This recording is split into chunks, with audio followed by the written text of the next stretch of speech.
I just got the last presentation. It was great. My name is Clara. I'm a managing partner with the Urban Innovation Fund. So we invest in startups that solve city problems. So we're looking for startups that are building products or services that have the potential to positively impact the lives of millions of city dwellers.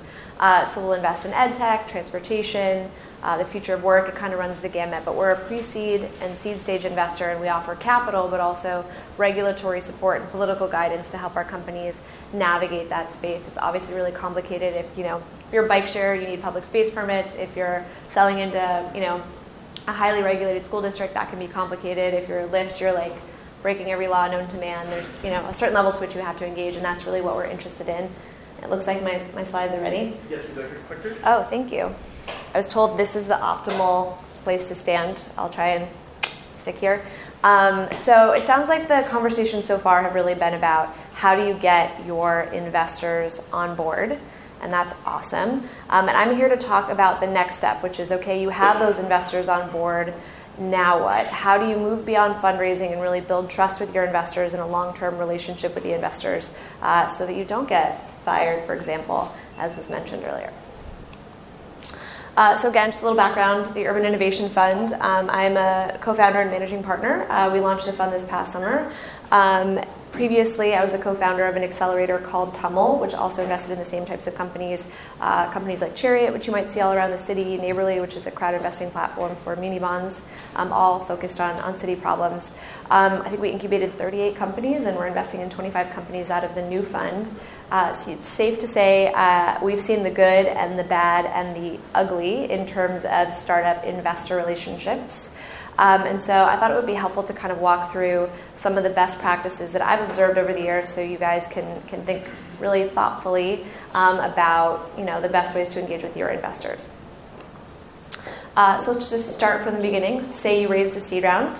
First of all, congratulations.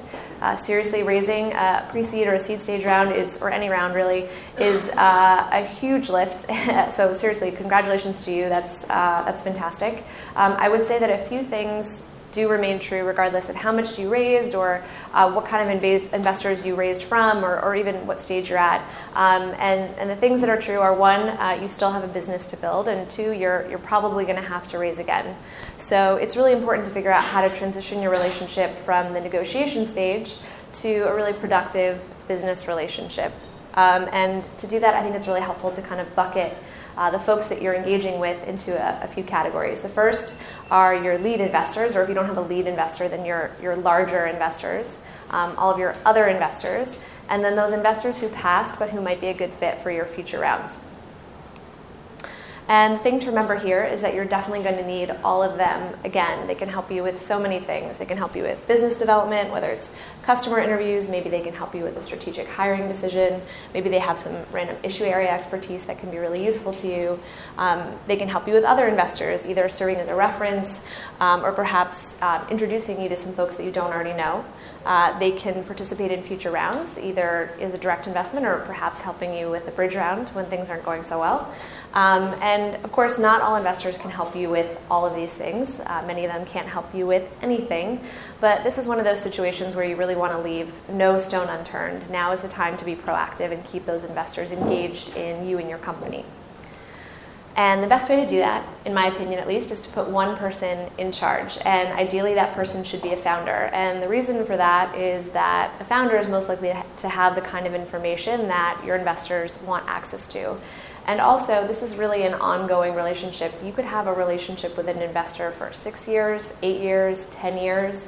And so it would be great if the person who really warmed up that relationship was there in the long term to see it through to the end. And usually that sort of ongoing relationship takes a few formats, regular emails and regular update emails, I should say, in a standard format, miscellaneous correspondence, and then in-person engagement. So I'm going to spend the rest of the presentation kind of walking you through those three buckets. And if you have any questions, please feel free to save them for the end. I'm happy to answer any and all of them. So the first section, regular email in a standard format. I talk to entrepreneurs all the time, and they're like, yeah, I'm going to do it. I'm going to write the best update email you've ever seen in your life. Don't you worry about a thing. It's going to be awesome. It's going to be great. And then they don't do it. or they write a terrible one. And I honestly, it's not that challenging, but it does involve a little bit of structure. So let me kind of walk you through it. So in my opinion, the sort of monthly, or I should say the update email should occur on a monthly basis. You'll hear some entrepreneurs say they want to do it on a quarterly basis. That's cool, that's fine. I would say that especially if you're an early stage company, there is some advantage to doing this on a monthly basis. There's a lot that is changing with your business. And if you can find ways to keep your investors up to date and also activate them when you need help on a monthly basis, it's probably better. The thing to remember here is that if you wait to talk to your investors when you need something, they're not going to be very happy with you. They're really busy. They may not even respond to the update emails that you're sending, but I promise you they are reading them. Or if they are not, it's one of those situations where they might wake up in the middle of the night and say, I wonder what happened to that company, that crazy company that I invested in last November. I haven't thought about them in a while, and I can quickly type in the name of the company into my email inbox and up pop all of these monthly update emails, and that investor can quickly get up to speed with what's going on with your business. The thing to remember here is this is really about you, even more than it is about your investors. I hear from entrepreneurs sometimes, and they say things like, I really don't want to have to take time away from my critical business to write these stupid update emails and deal with my investors. I really should be focused on the things that matter with my actual business. And to that, I would say, if you don't already have this information at your fingertips as a founder and can quickly put that in an email, you're not doing your job. The idea of having consistent metrics that you can track for your business can be so helpful to you in everything that you do. It can help you identify weaknesses. It can help you communicate important milestones to your team. And probably, even more importantly, it can help you celebrate with your team when you hit those milestones. And frankly, I think a lot of early stage companies don't spend enough time doing that. And also, during your next fundraise, if you have this information at your fingertips and you've been talking about it and communicating with folks about this information all along, it won't be so hard to gear up and get ready for that next fundraise. You'll be prepared with those for those gotcha questions that you get from investors because you've been tracking all of those KPIs for your business for 12 plus months. So let's talk about the format of a monthly email. The first is a consistent email title to make it easily searchable so that investor who wakes up in the middle of the night can quickly search your name and find all of your very helpful monthly update emails. I would say longer is not better in this case. This is the kind of email that you want an investor to be able to quickly breeze through in a Lyft or an Uber ride between meetings. Definitely keep consistent categories and metrics as much for them to be able to track what's happening month over month as well as for you to be able to track what's happening month over month. Have a few asks at the bottom for investors. You always hear investors say, I just want to be helpful, let me be helpful. Well, now is your time to really activate your investors and really see if they're willing to actually step up for you. And then there's the question of the group email. I get asked this sometimes, this is a group email. Should you CC? Should you BCC? Should you send this to just everybody? To that, I would say you should talk to your investors. There are a lot of investors, I would suspect, who are investing in your deal as much to get to know you as it is to get to know the other investors who are in the deal. And so a lot of times they're going to want to be just regular included in a group email. And the idea here is that they want to see all the other email addresses so they can follow up with those folks. But you may have some very private investors, maybe a celebrity investor, in which case they're probably going to ask to be BCC'd. So just as a courtesy, you may want to talk to your investors ahead of time to figure out what their expectations are. Let's walk through some real update emails that I've received in my life. This has obviously been stripped of all of its actual words, but this is an actual email that I received. It went on for another 6 paragraphs. And I hate this email. I hate it so much. And the reason is because it doesn't tell me anything. I opened it and I got to, hello, friends of X, and then I just archived it. Because it basically is telling me that they're hiding something. It's incredibly dense. There are just a ton of links. There's no metrics. There's no sort of sign language that helps me tell what's happened between this month and last month. And my immediate reaction is like they're trying to talk around a problem. And I just delete it and I call them and I say what's wrong. And that's really not a situation you ever want to be in, having investors calling you and saying what's wrong. On the other hand, this is a sample of an email that I love. I know the text is really small. I'm going to try and put this slide up online. I've tweeted it out before, but I'll tweet it out again tonight. so you can take a look, but I'll read it through in case you can't see. So it says, hello all, and then there's an introduction and a high-level focus from the past month. I think it was like 1, maybe 2 sentences. And then it has one ask for investors in bold, so I know immediately what they want me to do. And then they have below a set of key metrics, which they have the same every single month. So the first section, top priorities. So they listed 2 priorities that they've had for the last month that are really the core focus of their business and their team right now.